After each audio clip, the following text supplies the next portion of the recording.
OPS வந்து ஒரு சுயநலவாதி, கட்சிக்கு எந்த விதத்திலும் உதவி செய்ய மாட்டார்.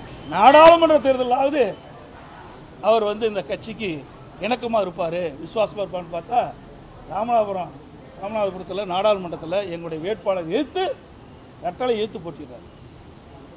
அங்கே அவருடைய வாக்குகள் எல்லாம் பணத்தால் பெறப்பட்டது. அவருக்காக எந்த ஓட்டும் போடல, கட்டளை எதிர்த்து நிற்கிறார். இவர் எப்படி கட்சிக்கு விசுவாசமாக இருப்பார்? எப்படி கட்சிக்காரர் அரவணைப்பார்? சிந்தித்து பாருங்க. ஆக இவர்கள் எப்பொழுதுமே அதிமுகவுக்கு விசுவாசமாக இருந்த வரலாறே கிடையாது. அவர் சுயநலம் படைத்தவர். அதனால அதிமுகவில் அவர்களை இணைக்கின்ற பேச்சுக்கோ ஒரு சதவீதம் கூட இடமில்லை. கட்சி இணைப்பதான் ஒரே வழி.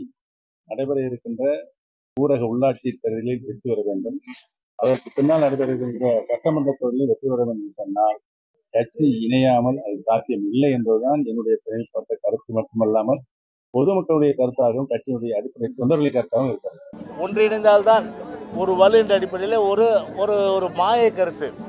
ஒரு மாய கருத்தை வந்து இன்றைக்கு வந்து வேண்டுமென்ற திட்டமிட்டு, அதாவது திரும்ப சசிகலாவை தொண்டர்கள் பொதுமக்கள் ஏற்றுப்பாங்களா, இல்லை திரு டிடிவி தொண்டர் பொதுமக்கள் ஏற்றுப்பாங்களா, திரு ஓபிஎஸ் இன்னைக்கு தொண்டர்கள் பொதுமக்கள் ஏற்றுப்பாங்களா சொல்லுங்க. ஓபிஎஸ் வந்து எப்படிப்பட்ட வந்து ஒரு கட்சிக்கு விரோதமான அந்த செயல் கட்சி தொண்டர்கள் முழுமையாக ஏற்க முடியாத அளவுக்கு ஒரு பெரிய அளவுக்கு துரோகம் செய்தவர். எனவே அப்படிப்பட்ட ஒரு துரோகம் செய்து அனைத்து இந்திய அண்ணா திராவிட முன்னேற்ற கழகத்துடைய ரத்தத்தை குடித்த அட்டைகள், அப்படிப்பட்ட அட்டைகள் வந்து இவர்கள் என்பது நிச்சயமாக தொண்டர்களுக்கு பொதுமக்களுக்கு தெரியும். அதனால் வந்து இது அழகாக வந்து ஸ்க்ரீன் பிளே, டயலாக், டைரக்ஷன் என்ற வகையில் அழகாக திரைக்கதை எழுதி வசனம் எழுதி டைரக்ஷன் பண்ணுற அளவுக்கு ஒரு திட்டமிட்டு அந்த ஒரு மாய எண்ணிக்கை ஏற்படுத்தியிருக்காங்க. நடைபெற்று முடிந்த நாடாளுமன்ற தேர்தலில் புரட்சி தலைவர் எம்ஜிஆர் அவர்களும் புரட்சி தலைவி மாண்புமிகு அம்மா அவர்களும் 50 ஆண்டு காலம் தங்களுடைய இரத்தத்தை சிந்தி வளர்த்த இந்த மாபெரும் இயக்கம் இந்த தேர்தலில் படு தோல்வி அடைந்ததற்கு யார் காரணம் என்பதை மக்கள் நல்ல தீர்ப்பினை வழங்கியிருக்கிறார். நாம் என்னதான் கட்சியை பலமான கட்சியாக எடுத்து சென்றாலும் பொதுமக்கள் வாக்களித்தால்தான் வெற்றி பெற முடியும் என்பதுதான் வரலாறு, தேர்தல் வரலாறு. இன்றைக்கு இருக்கின்ற நிலையில் பொதுமக்களுடைய கருத்தை, நல்ல அபிப்பிராயத்தை நாம் இழந்திருக்கிறோம். இதுதான் நிதர்சனமான உண்மை. ஜெயக்குமாருக்கெல்லாம் நான் பதில் சொல்ல தேவையில்லை. அவர் வாயிலிருந்து ஒரு நல்ல வார்த்தை கூட வராது என்பதை மட்டும் நான் கருத்தை தெரிவித்தேன். வணக்கம், இது கேள்விக்களம். அதிமுகவை உரிந்து அதிமுகவின் இரத்தத்தை குடிக்கிற அட்டைகள் என்று டிடிவி தினகரனை, ஓ பன்னீர்செல்வத்தை, சசிகலாவை அதிமுகவினுடைய செய்தி தொடர்பாளர் ஜெயக்குமார் காட்டமாக விமர்சித்திருக்கிறார். இத்தனை காட்டமாக அவர்கள் கடந்த காலத்தில் விமர்சித்ததில்லை.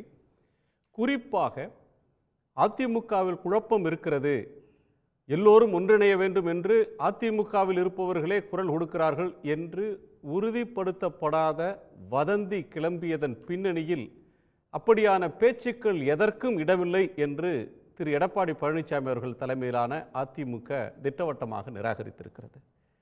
தொடர் தோல்விகளுக்கு எடப்பாடி பழனிசாமி தலைமையில்தான் காரணம் என்று ஓ பன்னீர்செல்வம் அவர்கள் குற்றம் சாட்டியிருக்கிறார். தொடர் தோல்வி, குறையும் வாக்கு விகிதம் என்பதற்கு யார் காரணம்?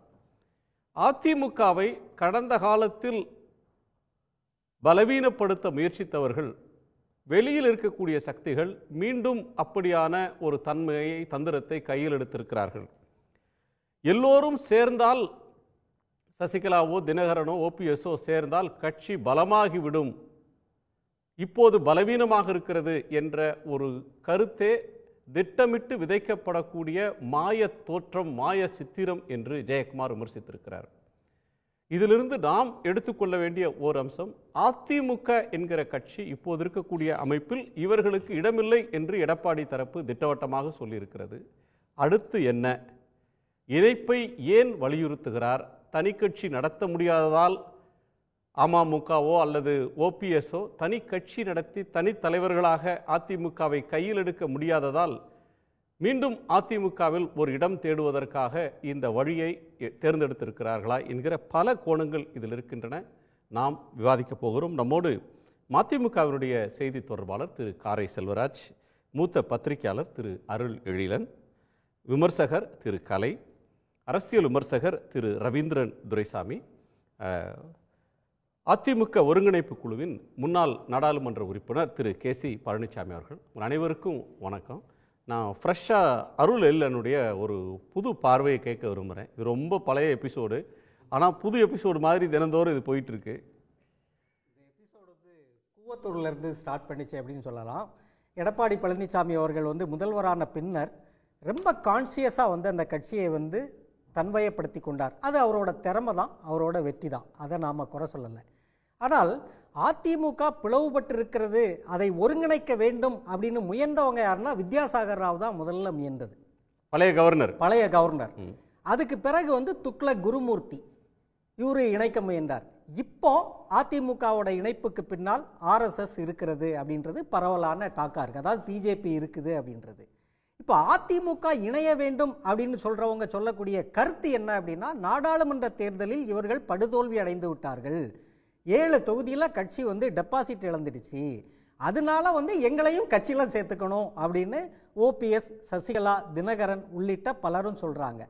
ஆனால் ஓபிஎஸ் அவரு தோத்ததையோ தினகரன் அவரு தோத்ததையோ அவங்க பேச மாட்டேங்கிறாங்க. இவங்களும் தோத்தவங்க தான், அதிமுகவும் தோல்வி அடைஞ்சிருக்கு. ஆனாலும் ஒரு கணிசமான செல்வாக்கை எடப்பாடி பழனிசாமி அவரோட கட்சி கட்டமைப்புக்கு கீழே தான் வச்சிருக்கிறார். அதை நாம் மறுக்க முடியாது. சசிகலாவுக்கு இடம் வேணும், ஓபிஎஸ்க்கு இடம் வேணும்னா பலம் இருக்கணும்ல. முதல்ல ஒரு மேஜையில் 2 எதிரணிகள், ஒரு போராட்ட குழுவினரும் அதிகாரத்தை வச்சிருக்கக்கூடிய குழுவினரும் பேச்சுவார்த்தை நடத்தணும்னா அந்த போராட்ட குழுவினருக்கு முதல்ல பலம் இருக்கணும்ல. பலமே இல்லாத ஒரு அணியினர் எங்களையும் கட்சியில் சேர்த்துக்கோங்க அப்படின்றது கண்டிப்பாக அது ஒரு காமெடியான விஷயம் மட்டும் இல்லை. இத்தனை வருஷம் அவங்க டிராவல் பண்ண ஒரு கட்சி வெளியில் போனதுனால அவங்களுக்கு பலம் இல்லாமல் இருக்கலாம். ஆனால் பாக்கெட்டாக பார்த்தீங்கன்னா இப்போ தேனியில் ஒரு செல்வாக்க ஓபிஎஸ் ப்ரூவ் பண்ணுறாரு, சரி டிடிவி தினகரன் பண்ணுறாரு, ராமநாதபுரத்தில் ஓபிஎஸ் பண்ணுறாரு. அவங்க வெற்றி பெற முடியாமல் போயிருக்கலாம். ஆனால் அதிமுகவை 3வது இடத்துக்கு தள்ளுறாங்க, ரெட்டையில 3வது இடத்துக்கு போகுது. அதிமுக தொண்டர்கள் அந்த ஊரில் அவங்க தான் அதிமுகன்னு நினைக்கிறாங்க. அதிமுகவோட தலைவர்களா ஏடிஎம்கேவோட அதிகாரப்பூர்வ கேண்டிடேட் ஒருத்தர் இருக்கும்போது ராமநாதபுரத்தில் ஓபிஎஸ் தான் அதிமுக தொண்டர்கள் ஏற்றிருக்கிறாங்க அப்படின்ற அளவுக்கு தான் அந்த ஓட்டிங் பேட்டர்ன் இருக்கு. ஆமாம். ஸோ அங்கங்கே ரீஜனலாக அவங்களுக்கு செல்வாக்கு இருக்கு அப்படின்ற பட்சத்தில் அந்த சவுத்தில் ஏடிஎம்கேவோட ஓட்டு ரொம்ப மோசமாக போகுது. மதுரையில் 3வது இடம், திருநெல்வேலியில் 3வது இடம், இப்படி போகிற ஒரு இடத்தில் இந்த இணைப்பு தேவை அப்படின்ற ஒரு குரல் அதிமுக தொண்டர்கள்ட்ட வராதா? எதிர்பார்க்க மாட்டாங்களா? இப்படி ஒரு குரல் அதிமுக தொண்டர்கள்ட்ட இருந்து வரல. சில பகுதிகளில் 7 தொகுதிகளில் இவங்க டெபாசிட் இழந்திருக்காங்க, பல இடங்களில் 3வது இடத்துக்கு வந்திருக்காங்க. அப்படிங்கிறது ரொம்ப முக்கியமாக கவனிக்க வேண்டிய ஒரு விஷயந்தான். அப்படின்னா கூட அதிமுக தொண்டர்கள்ட்ட இருந்து இந்த குரல் வந்திருக்கா அப்படின்னா நிச்சயமாக வரல. மிக முக்கியமாக அதிமுகவோட நிர்வாகிகள் இப்போ 6 பேர் போய் சந்தித்து இதை பற்றி பேசினதா சொல்கிறாங்க. ஆனால் அதுக்கான எந்த அறிகுறிகளும் தென்படலை அதிமுகவில். நீங்கள் எடப்பாடி பழனிசாமி அவர்களுடைய தலைமைக்கு எதிராக இப்போ இருக்கக்கூடிய 2ஆம் மட்ட தலைவர்கள் அவருக்கு எதிராக ஏதாவது பேசியிருந்தால் நம்ம இந்த விஷயத்தை பற்றி கன்சிடர் பண்ணலாம். நாங்கள் அதிமுகவை இணைக்கிறதுக்கு துடிச்சிட்டு இருந்தோம் அப்படின்ற குரல் பாஜகவிலிருந்து எப்பவுமோ அதிகாரபூர்வமாக வெளிப்பட்டு விட்டது. இப்பவும் அது பாஜக தான் இவங்களை மறுபடியும் இணைக்கிறது எதுக்கு? மறுபடியும் அந்த கட்சியை குழப்புறதுக்காகத்தானே. ஈரோடு இது முழுக்க கட்சியை குழப்புறதுக்குன்னு சொல்ல முடியுமா? ஈரோடு கிழக்கு தேர்தல் அப்ப அவங்க எல்லாருமே வெளியில இருந்து எடப்பாடி பழனிசாமி அவர்கள் தலைமையிலான கேண்டிடேட்டே ஜெயிக்கட்டும் அப்படின்னு ஓபிஎஸ் பேக் அவுட் பண்ணாரு, பிஜேபி சப்போர்ட் பண்ணாங்க, இதெல்லாம் நடந்தது. இதெல்லாம் ஏடிஎம்கேவோட இன்ட்ரெஸ்ட் இல்லைன்னு சொல்ல முடியுமா? அது வேற வழி இல்லை, சப்போர்ட் பண்ணி தான் ஆகணும். இவருக்கும் இரட்டை இலை தேவைப்பட்டது, அதனால ஈரோடு இடைத்தேர்தலில் போட்டியிட்டாரு. இப்போ விக்கிரவாண்டி தேர்தலில் போட்டியிட்டாலும் ஜெயிக்க முடியாதுன்னு தெரியும். இரட்டை இலையும் தன் கைக்கு வந்துடுச்சு, பொதுச் செயலாளர் பதவியும் தன் கையில் இருக்கு, போட்டியிட வேண்டிய அவசியம் இல்லாதனால அவர் போட்டியிடலை. கட்சியை தன்னால் காப்பாற்றிக்க முடியும்னு எடப்பாடி பழனிசாமி நம்புறாரு. இந்த சேரணும் எங்களையும் சேர்த்துக்கோங்கன்னு கேட்குறாங்கல்ல, இவங்கள்ட்ட என்ன வலிமை இருக்குங்கிற முதல்ல இவங்க என்ன ப்ரூஃப் பண்ணியிருக்காங்க முதல்ல? ஸோ சசிகலாவோ தினகரனோ ஓபிஎஸோ ஒரு ப்ரூவன் லீடர்ஸ் இல்லைன்றீங்களா? இல்ல, அவங்களுக்கு மேல தொண்டர்களும் நம்பல, அவங்கள சார்ந்து இருக்கிறவங்களே அவங்கள நம்பல. சரி, உதிரியா இருந்தாலும் சின்ன சின்ன பூக்கள்லாம் சேர்ந்து ஒரு மாலை ஆகிற மாதிரி ஏற்கனவே இருக்கிற ஸ்ட்ரெங்த்தோட ஒரு வேல்யூ அடிஷன் பார்க்க முடியாதா? அந்த மாலைகள்லாம் சேர்ந்து பிஜேபியோட நிழல்ல தான் இருக்கே தவிர அது தனி மாலையா, ஒரு அதிமுகவுக்கு உண்மையான மாலையா வந்து அப்படி இல்லை. அவங்க வந்து சரி சார், ஓபிஎஸ் தினகரனை சசிகலாவெல்லாம் மறந்துருங்க. பட் அதிமுகவோட தொண்டர்கள், அதிமுகவோட நலன் விரும்பிகள், கட்சி தொடர்ந்து தோற்கிறது பல தேர்தல்களில், வாக்கு சதவீதம்ன்றது பாரம்பரிய இடங்கள்லயே பின்னுக்கு போகுது அப்படின்ற ஒன்றுல கன்சர்ன் இருக்கிறவங்க அப்படி இருக்காங்க. அப்படி நிறைய பேர் இருக்கிறாங்க. அப்படி அவங்க வந்து இந்த மாதிரி எல்லோரும் சேர்ந்தா நல்லா இருக்குமே அப்படின்னு நினைக்கிறது தப்புன்னு சொல்ல முடியாதுல்ல. இவங்கள மறந்துருங்க. இப்ப அந்த குரல் வந்து கேசி பழனிசாமி சார் இதுல இருக்காருல்ல, அவரு புகழேந்தின்னு ஒருத்தர் இருக்காருல்ல பெங்களூர், அவங்களோட குரல் எல்லாம் உண்மையிலே ஒரு அதிமுக குரலாக தான் இருக்குது. ஆனால் சசிகலாவோட குரலோ தினகரன குரலோ தங்களோட அதிகாரம் கைமீறி போய்விட்டதே, நாம சொதப்பிட்டமே அப்படின்ற வருத்தமும் கவலையும் தான் அவங்களுக்கு இருக்கே தவிர அவங்களுக்கு இந்த அதிமுக இப்படி போகுதே அப்படின்ற கவலை வந்து அவங்க எப்படியாவது போட்ல மீண்டும் ஏறிடணும்னு நினைக்கிறாங்க. அப்படின்னு நினைக்கிறாங்க. அவங்க அதிகார பீடத்தில் இருந்தாங்க சசிகலா அம்மையார், இன்னைக்கு அவங்கள்ட்ட இருந்து அந்த அதிகாரம் பறி போயிடுச்சு. சரி சார், இவங்கெல்லாம் இல்லாம இப்ப நீங்க அவங்க அதிகாரத்துக்கு மீண்டும் வரணும், ரெண்டு விதமான சக்திகள் இந்த இணைப்பு அப்படின்ற ஒன்றை பேசுறாங்க. ஒன்று அதிமுகவினுடைய நலனை விரும்புகிறவங்க, இன்னொன்று தங்களுக்கான அதிகாரத்துக்காக பேசுகிறவங்கன்னு சொல்கிறீங்க. ஆனால் இந்த நிலை அப்படின்றது தொடர்ந்தா அதிமுக வெல்லாது அப்படின்ற ஒரு உணர்வு பலருக்கு ஏற்பட்டிருக்கு. அதிமுக பலவீனமாக இருக்குது. அதை வலுப்படுத்த வேண்டிய இடத்தில் வந்து எடப்பாடி பழனிசாமி இருக்கிறார். அதாவது நான் வாக்கு வங்கி ரீதியாக சொல்கிறேன். ஆனால் அதை அவரை எப்படி வலுப்படுத்த போகிறார் அப்படின்றத தெரியல. ஏன்னா அவர்கிட்ட வந்து பிஜேபி, இங்கே தமிழ்நாடு அரசியல் அப்படின்றது என்ன, ஒரு பிஜேபி எதிர்ப்பு அப்படின்றது தான். ஆனால் அதை வந்து எடப்பாடி பழனிசாமி வந்து பண்ணவே இல்லையே, இந்த நிமிஷம் வரைக்கும் பண்ணலையே.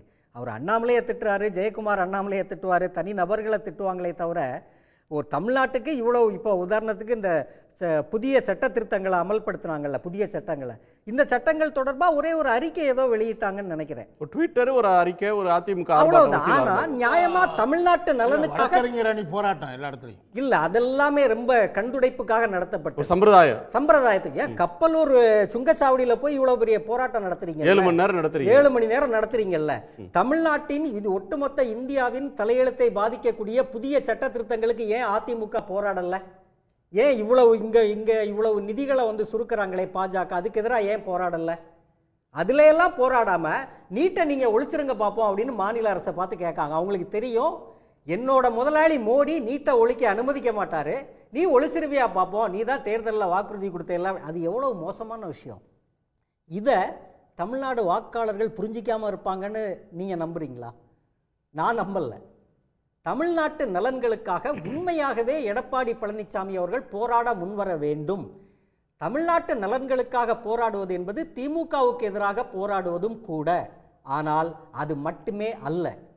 இன்றைக்கு தமிழ்நாட்டு நலன்களுக்கு ஒன்றியத்தில் ஆட்சி செய்யும் பிஜேபிக்கு எதிராக போராடுவதும் மிக மிக மிக மிக முக்கியமானது. அதை இந்த நிமிடம் வரைக்கும் எடப்பாடி பழனிசாமியோ பாஜகவோ செய்யவே இல்லை, கடுகளவு கூட செய்யல. சரி, திரு கேசிபி கேட்கலாம். திரு கேசிபி, ரத்தத்தை குடிச்ச அட்டைகள் அப்படின்ற அளவுக்கு ஜெயக்குமார் கடினமான விமர்சனத்தை சொல்றாரு.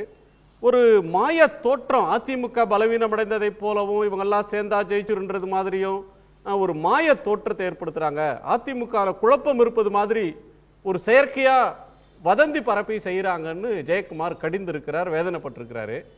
நீங்க இந்த சர்ச்சையை எப்படி பாக்குறீங்க? ஓபிஎஸ், டிடிவி, சசிகலா நிலைப்பாட்டில இருந்து பாக்குறீங்களா? உங்க கோணம் இதுல என்ன சார்? இல்லை, முதல்ல ஜெயக்குமார் அவர்கள் சொன்னதில் ஒரு சின்ன தவறு இருக்கு. ஜெயக்குமார் வழக்கமாக நல்லா கருத்து சொல்லக்கூடியவர். அவர் மகன்கிட்ட முதல்ல செக் பண்ணணும். இந்த அட்டை இருக்கு இல்லைங்களா, அது கடிச்சா உடம்புக்கு நல்லது. அது அது அட்டை நிறைய கடிச்சதுன்னா அந்த உடம்புல ப்ரெஷர்லாம் குறைஞ்சிரும். அது ஆயுர்வேதிக்ல வந்து ஒரு ட்ரீட்மெண்டே இருக்குது. நிறைய அட்டையை விட்டு நல்ல கொழுத்து இருக்கிறவங்களுக்கு தான் சார் ரத்தத்தை குடிச்சாலும் அட்டை குடிச்சதுன்னா நல்லது. நோஞ்சானா இருக்கிறவங்க, தேயிலை தோட்டத்துல தொழிலாளிகளா இருக்கிறவங்களுக்கு எல்லாம் அட்டை கடிச்சதுன்னா ரொம்ப கஷ்டம் சார். ஆமா, எனக்கு நிறைய முறை கடிச்சிருக்குது. அது ஒன்றும் பண்ணாதது, நல்லது, உடம்புக்கு அது நல்லது. ஒன்று. அடுத்தது, இதில் வந்து உண்மையான பிரச்சனைகளுக்கு உள்ள வந்து திரு ஜெயக்குமார் வரமாட்டேங்கிறாரு, ஓபிஎஸ் சைட்லேயும் வரமாட்டேங்கிறாங்க. எடப்பாடி பழனிசாமி உண்மையான பிரச்சனைகளை அவர் வெளியில் சொல்லலை. அவர் சும்மா வந்து எல்லாத்துக்கும் வந்து இந்த கம்பி கட்டுற கதை தான் சொல்கிறாரு. தலைமை கழகத்தை அடிச்சிட்டாங்க, ரெட்டலை எடுத்து நின்றுட்டாங்கன்னு. உண்மையெல்லாம் அது இல்லை. அண்ணாமலை சென்ற நாடாளுமன்ற தேர்தல் பிரச்சாரத்தின் போது ஜூன் 4ஆம் தேதிக்கு பிறகு அதிமுக ஓபிஎஸ் கைக்கு வரும், டிடிவி தினகரன் கைக்கு வரும் என்று அண்ணாமலை பொது வெளியில தேர்தல் பிரச்சாரத்தில் பேசினார். அதுதான் பிரச்சனை. இப்ப அடுத்து அதிமுக காணாம போயிடும், அதிமுக ஒளிஞ்சு போயிடும் சொல்லி பேசினார்.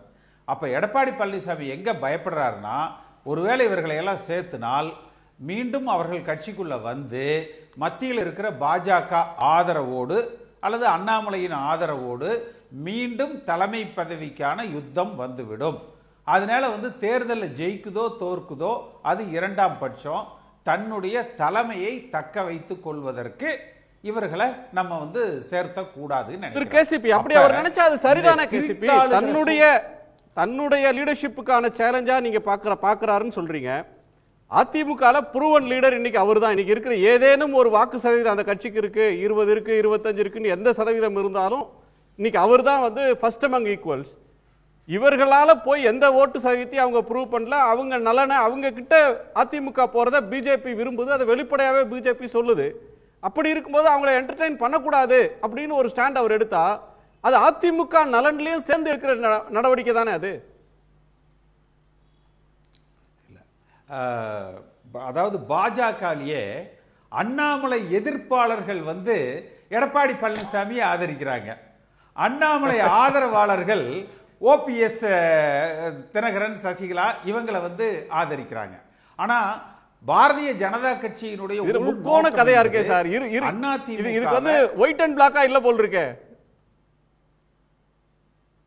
இல்ல, அதாவது இப்ப ஏன் இந்த 2 நாளா வந்த வதந்திகள்ல யாரெல்லாம் இணைப்பை விரும்புறாங்க, அதாவது இணைப்புக்காக பேசப்பட்டவர்கள்னு பார்த்தீங்கன்னா இவங்கெல்லாம் பாஜக கூட்டணி வேண்டும் என்று வாதிட்டவர்கள். வேலுமணி, தங்கமணி போன்றவர்கள் எல்லாம் பாஜகவோடு எப்படியாவது கூட்டணியை ஏற்படுத்தி விட வேண்டும். அதை திரு வேலுமணி அவர்கள் வந்து நேரடியாகவே ஒரு பேட்டியிலேயே சொன்னார்ல, தேர்தல் முடிந்ததற்கு பிறகு இந்த முறை பாஜகவோடு கூட்டணி இருந்திருந்தால் வெற்றி பெற்றிருக்கலாம்னு சொல்லி சொன்னார்.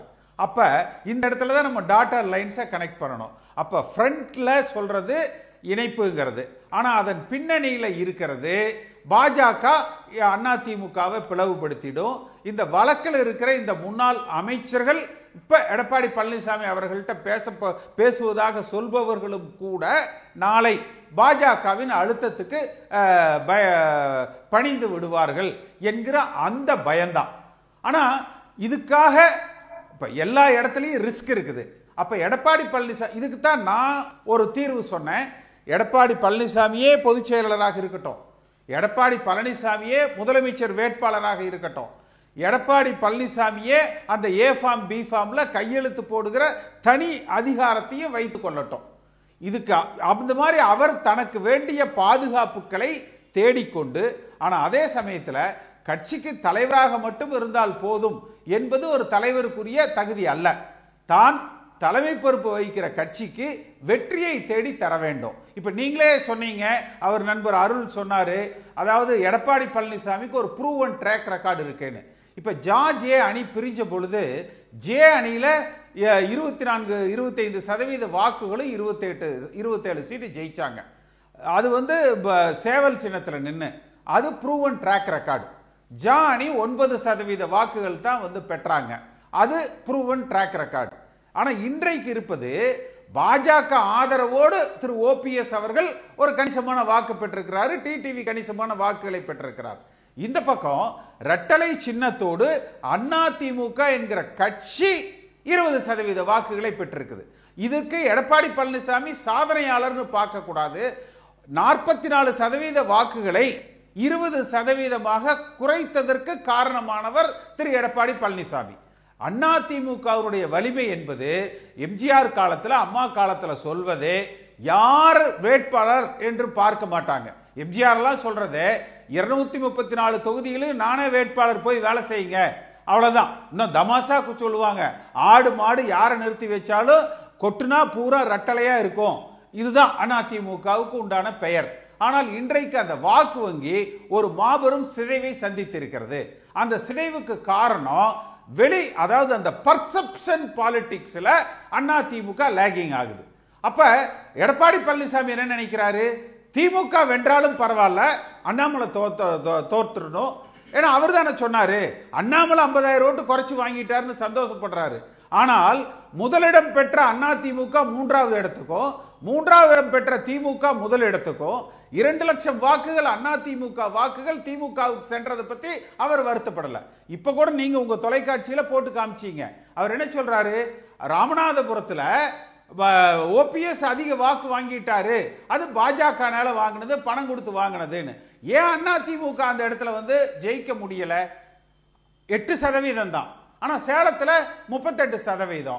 அப்ப அந்த கம்யூனல் இம்பேலன்ஸ் தமிழ்நாடு முழுக்க இருக்குது. அப்ப அதனால அந்த பர்செப்ஷன் பாலிடிக்ஸ் நெசசரி. அதை உணர்ந்து அவரே வேணாலும் தலைமை பொறுப்பில் இருக்கட்டும், அதுல யாருக்கு எந்த மாற்று கருத்து கிடையாது. ஆனால் ஒன்றுபட்ட அதிமுக மட்டுமே வெற்றியை தேடித்தரும். இந்த இடத்துல ஓபிஎஸ் போன்றவர்கள் இல்லைன்னா பாஜக ஜெயிக்கட்டும், எடப்பாடி பழனிசாமி திமுக ஜெயிச்சாலும் பரவாயில்லன்னு. அப்ப ஏன் திமுக இதுவரைக்கும் இந்த முன்னாள் அமைச்சர்கள் மீது எந்த நடவடிக்கையும் எடுக்கல, பாஜகவும் இந்த முன்னாள் அமைச்சர்கள் மீது எந்த நடவடிக்கையும் எடுக்கல. அப்ப பாஜக திமுக 2 தரப்பிலுமே அதிமுக பிளவுகளுக்கு உற்சாகம் ஊட்டி கொண்டு இருக்கிறார்கள். இதனால பாதிக்கப்படுறது ஒரு மாபெரும் இயக்கம், இதை சார்ந்து இருக்கிற 1.5 கோடி தொண்டர்கள், அவர்களது எதிர்காலம்.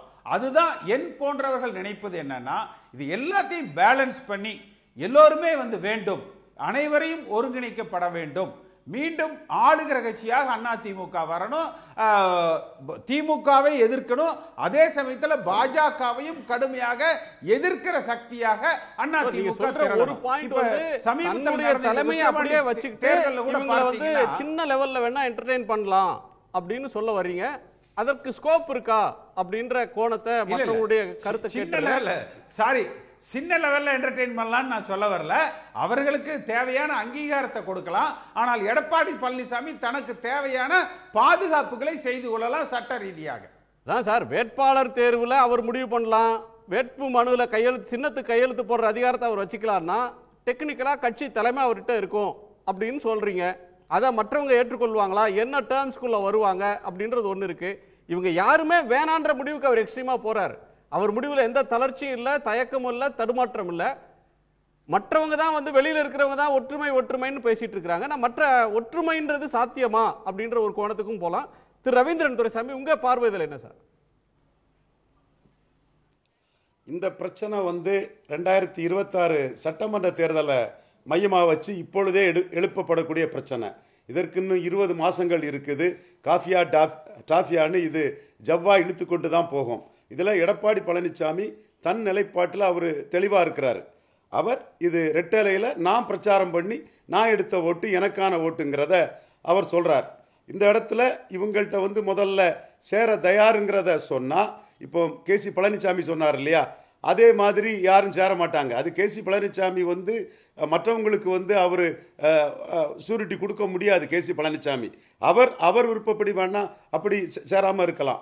மற்றவங்க சேரணும்னா தங்களுக்கு என்ன பிடிநிலை, தங்களுக்கு இதில் என்ன ஹோல்டுங்கிறத பார்ப்பாங்க. ஏன்னா Edappadi master the art of teaching.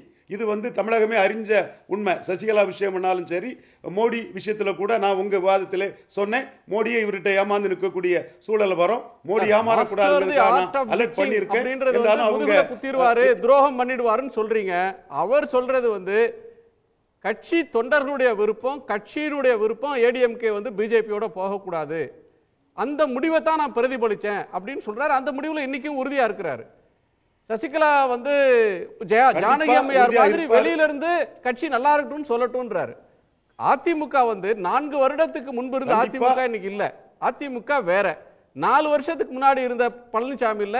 இன்னைக்கு அவர் தலைமையை ஏற்றுக்கொண்டு பலரும் இருக்கிறதானே பாக்குறோம் அந்த கட்சியில.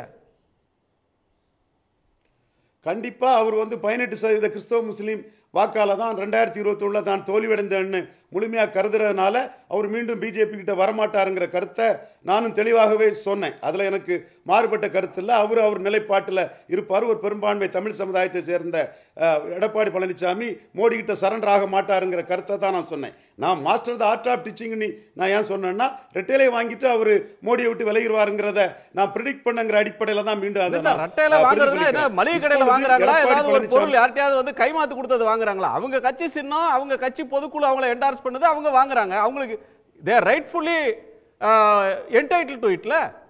அதுதானே எலெக்ஷன் கமிஷன் சொல்லுது. தேர்தல அப்ப சசிகலாவுக்கு மட்டும் இரட்டையிலே வந்து வாங்கிட்டு போயிட்டாரு அப்படின்னா என்ன பொருள்? சசிகலாவுக்கு ஒரு நீதி எடப்பாடிக்கு ஒரு நீதின்னு நடக்கல நீங்க நினைக்கிறீங்களா? எடப்பாடிக்கு கொடுக்கும் போது அதே மெஜாரிட்டி சசிகலாட்டையும் இருந்தது. அப்போ படிச்சு பார்க்க நேரம் இல்லைன்னு ஃப்ரீஸ் ஆகலையா குணா? சோ நீங்க பிஜேபி பண்ண தந்திரமான சட்டவிரோதமான அநியாயமான தந்திரம் சார் அது. இந்திய வரலாறுலேயே எம்எல்ஏக்களால் எலெக்ட் பண்ணப்பட்டு ராஜ்பவன்ல போய் கொடுத்த பிறகு ஆட்சி அமைக்க அழைக்கப்படாத ஒரே நபர் சசிகலா தான். அவரோட ட்ராக் ரெக்கார்ட்னால அன்னைக்கு இந்தியாவில் எந்த தலைவரும் அதற்காக குரல் கொடுக்கல. அது பிஜேபி பண்ண அவங்களுடைய சந்தர்ப்பவாத அரசியல். அதுக்கு ஏடிஎம்கே என்ன பண்ணும்? எங்க போனாருன்னே தெரியல.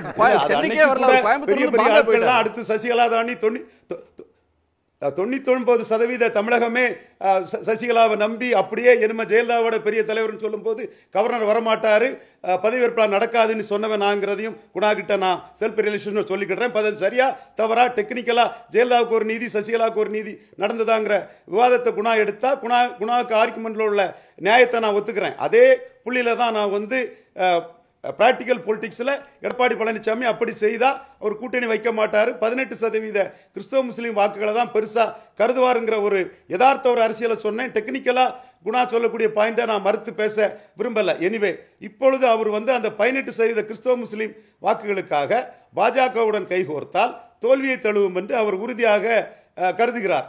இப்பொழுது இந்த வெளிப்படையாக சொல்லாவிட்டாலும் கூட ஊடகத்தில் வரக்கூடிய இப்போ தினகரனோ பன்னீர்செல்வமோ எங்களை சேர்த்துக்கிடுங்கன்னு எடப்பாடிகிட்ட கேட்கல.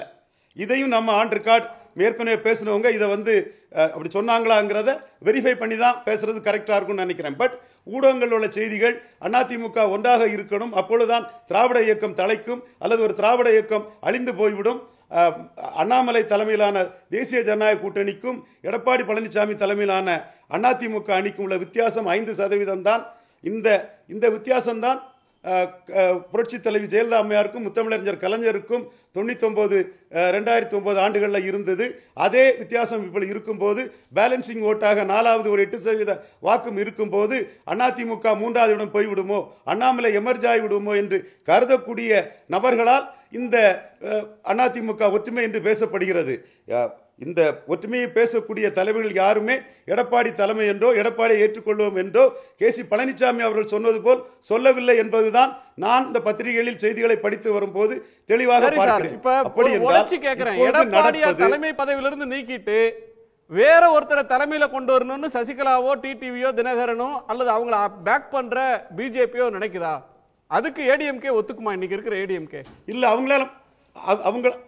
அவங்களால முடிகிற காரியம் இல்லை. அப்படி ஏதாவது பண்ணணும்னா தங்கமணி, வேலுமணி, தளவாய் சுந்தரம், கடம்பூர் ராஜி போன்றவங்க பாஜக இல்லைன்னா நம்ம எம்எல்ஏ ஆக முடியாதுன்னு நினைக்கக்கூடியவங்க தான் வரும் நாட்கள் அதை பண்ண முடியுமே தவிர அந்த கேம்ல பன்னீர்செல்வம், தினகரன், சசிகலா எல்லாம் ஓவர். அவங்க இன்னைக்கு அதிமுக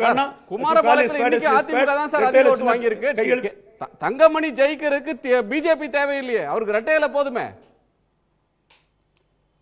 அது தங்கமணி என்ன முடிவு எடுக்காருங்கிறத 2026 வரை குணாவும் பார்க்கலாம், நானும் பார்க்கலாம். குணா அதுல நான் மறுக்க வரல, உங்க கருத்து இன்னைக்கு நான் மதிக்கிறேன். பட் 26 அசம்பிளி வரை நான் உங்கள்கிட்ட எடப்பாடி பழனிசாமியை வந்து டெல்லி தூக்கி போடுன்னு சொல்லும் போது நேஷனல் மைண்டட் கம்யூனிட்டி தூக்கி போட மாட்டாங்கிறது நம்ம ஒரு கருத்தை சொன்னோம். இன்னைக்கு வந்து டெல்லி நம்பி இருக்குதுன்னு சொன்னா தங்கமணி, வேலுமணி இந்த மாதிரி பாஜக பலமான இடத்துல இருக்கக்கூடிய ஒரு 1/3 அதிமுக தலைவர்கள் நம்பிதான் அடுத்த ஆட்டத்தை ஆட முடியுமே தவிர ஏற்கனவே ஆட்டத்தை முடிச்சுக்கிட்ட தலைவர்களை வச்சு வெளியே இருக்கவங்களை வச்சு அந்த ஆட்டத்தை ஆட முடியாதுங்கிறது உங்களுக்கும் தெரியும், எல்லாத்துக்கும் தெரியும்.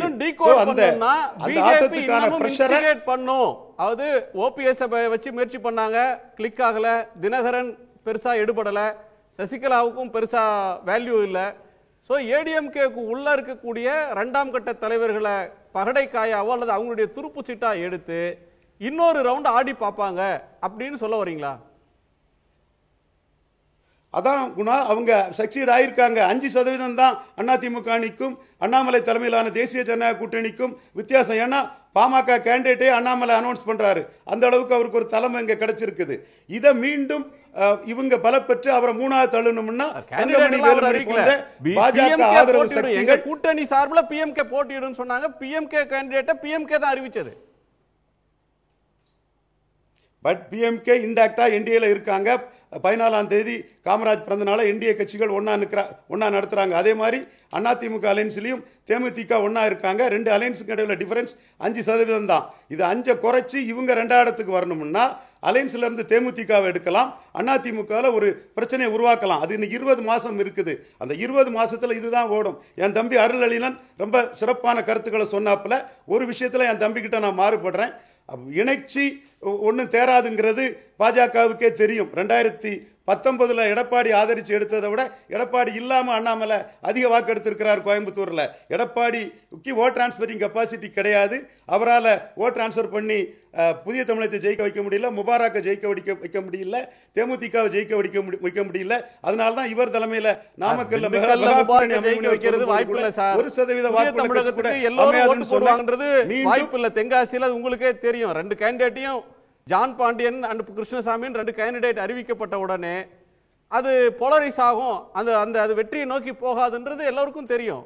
முபாரக்கு எல்லாருமே ஓட்டு போட்டுற போறாங்க. அதுக்கு லிமிடேஷன்ஸ் இருக்கு. திண்டுக்கல்ல அதிமுகவே நின்றதாலே ஜெயிக்க முடியாது. பட் அதை தாண்டி அவங்களால சில இடத்துல அதிமுக பாய்காட் பண்ணும்போது ஜெயலலிதா பாய்காட் பண்ணும்போது 10% 15% போல் ஆகல. இப்ப எடப்பாடி பாய்காட் பண்ணும்போது 2% அதிக ஓட்டு வந்திருக்குது. அதிமுக வாக்காளர்கள் திராவிட இயக்கம்னு திமுகவுக்கே வாக்களிக்கிறாங்க. இது தெள்ள தெளிவா தெரியுது. அப்ப ஜெயலலிதாவுக்கு அந்த வாக்காளர் வரும்போது தான் சார் தெரியும் 82% போல் ஆயிருக்கு. ஓட்டு போடாத 18% ஏடிஎம்கே நம்ம அசியூம் பண்ணிக்க முடியாதா? 82 ஆனதே முன்னோட அதிக போலிங் வந்துட்ட. எடப்பாடி பழனிசாமி கண்ட்ரோல் அது இல்லைன்னு ஆகி போகுது.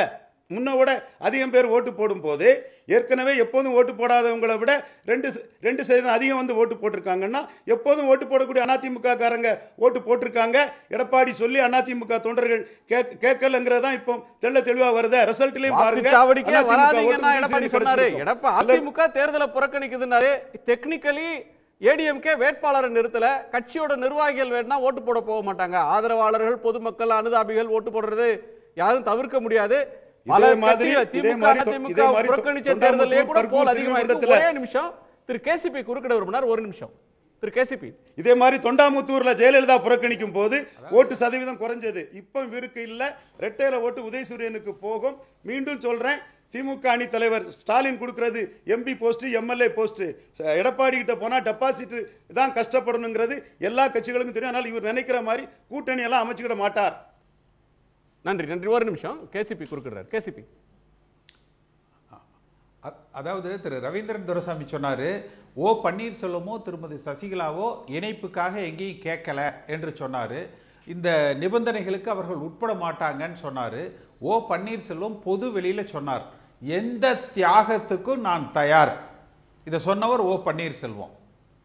அப்ப நிச்சயமாக எடப்பாடி பழனிசாமி தலைமையை ஏற்றுக்கொள்வதற்கு தனக்கு 2ஆம் இடம் இருந்தால் போதும் என்பதற்கு திரு ஓ பன்னீர்செல்வம் என்பவர் தயாராக இருக்கிறார். ஒன்று. அதே போல சசிகலா அவர்களை பொறுத்த வரைக்கும் நிச்சயமா அவரால் தேர்தல்களில் போட்டியிட முடியாது. அவர் ஒரு தண்டிக்கப்பட்ட குற்றவாளி. அவர் கட்சியினுடைய தலைமை பொறுப்புக்கு வர முடியாது. அப்ப நிச்சயமாக அவருக்கும் எடப்பாடி பழனிசாமி தலைமையை ஏற்றுக்கொண்டு செயல்படுவதில் எந்த விதமான கருத்து மாறுபாடும் இருக்க முடியாது. அப்ப அதிமுக ஆட்சி அமைக்க வேண்டும் என்று நினைக்கிறவர்கள், ஆளுகிற கட்சியாக அதிமுக வர வேண்டும் என்று நினைக்கிறவர்கள் இந்த ஒற்றுமையை, ஒருங்கிணைப்பை விரும்புகிறார்கள். திமுக ஆள வேண்டும் என்று நினைக்கிறவர்கள், மத்தியில பாஜக மீண்டும் வெல்ல வேண்டும் என்று நினைப்பவர்கள், அண்ணா திமுக பிளவுபட்டு ஒரு சாரார் திமுகவுக்கு ஆதரவாகவும் ஒரு சாரார் பாஜகவுக்கு ஆதரவாகவும் நிலைப்பாடுகளை எடுக்கிறாங்க. என் போன்ற புரட்சி தலைவர் எம்ஜிஆர் வழியில வந்தவர்கள் எல்லோரையும் அரவணைத்து ஒரு ஒன்றுபட்ட அண்ணா திமுகவை எப்படியாவது உருவாக்க வேண்டும் என்பதுதான் எங்களது முயற்சியாக இருக்கு. ரவீந்திரன், நண்பர் கே சி பழனிசாமி கருத்தை நான் மறுக்கவில்லை. இதில் மறைச்சு பேசுறதுக்கெல்லாம் ஒன்றும் இல்லை. நான் போகிற நிலைமையை நான் சொல்கிறேன். இன்னொன்று என்னென்னா, மாஸ்டர் த ஆர்ட் ஆஃப் டீச்சிங்கிறதுனால பிடிநிலை இல்லாமல் யாரும் எடப்பாடி கிட்ட வரமாட்டாங்கிறதையும் நான் உறுதியாக நம்புகிறேன். மேலும் எடப்பாடியும் யாரும் சேர்க்க விரும்பலை, அதையும் நாம் தெளிவாக சொல்லணும்.